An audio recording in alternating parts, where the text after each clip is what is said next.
Hallo, ich bin Katrin Hartmann. Ich bin Buchautorin in München und ich freue mich sehr, dass ich heute eine Rede halten darf.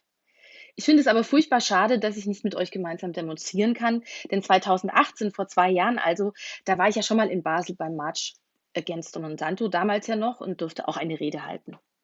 Das war ein ganz toller, kraftvoller Tag, an den ich mich bis heute gerne erinnere, voller Solidarität und Kampfesgeist.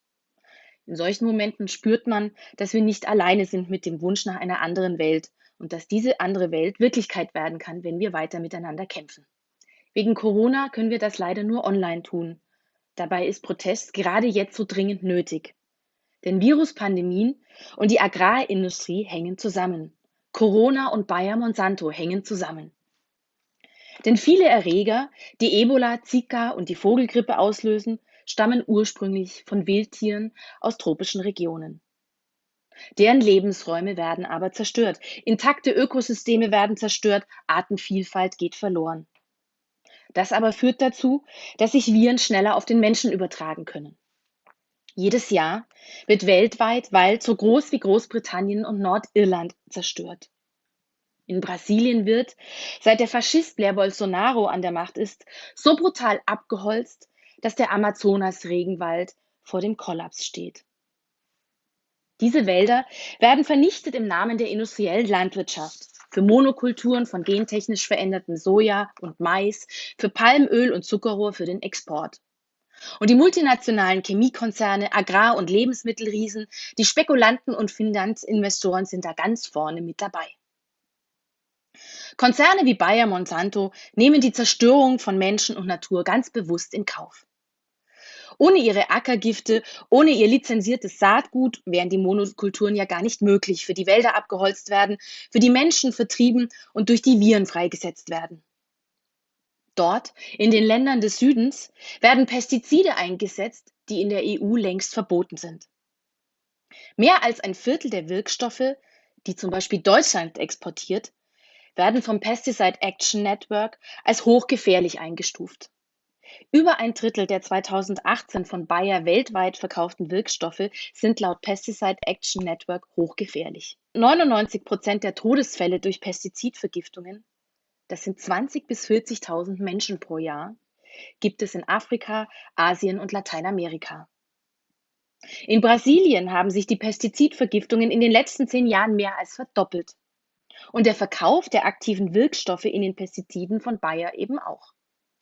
Zu den Wirkstoffen, die Bayer in großen Mengen nach Brasilien exportiert, gehört Propineb, das als wahrscheinlich krebserregend gilt und hochgiftig für Bienen ist. Gerade hat Bayer in seinem Werk in Dormagen 100 Millionen Euro investiert, um noch größere Mengen des Fungizids Anthracol zu produzieren, in dem Propineb drin ist.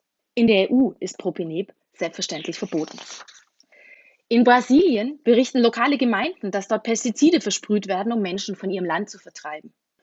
Im Januar wurden ein Landwirt, ein Pilot und eine Vertragsfirma für Sprühflugzeuge verurteilt, Entschädigungen an eine indigene Gemeinde zu zahlen, weil sie neben den Unterkünften der Indigenen das Bayer-Fungizid Nativo aus der Luft versprüht haben.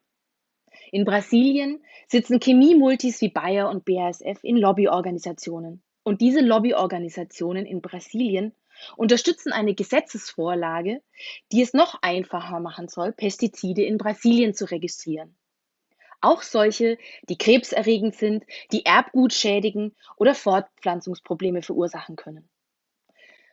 Der britische Biologe Rob Wallace sagt dazu, diese Unternehmen können ihre Kosten für ihre gefährlichen Operationen einfach allen anderen aufbürden.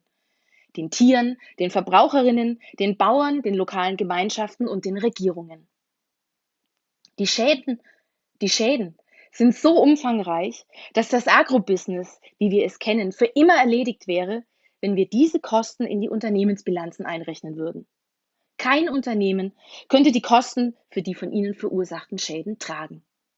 Das beschreibt gut, wie abhängig unser System und unser Alltag davon ist, dass Menschen und Natur ausgebeutet werden.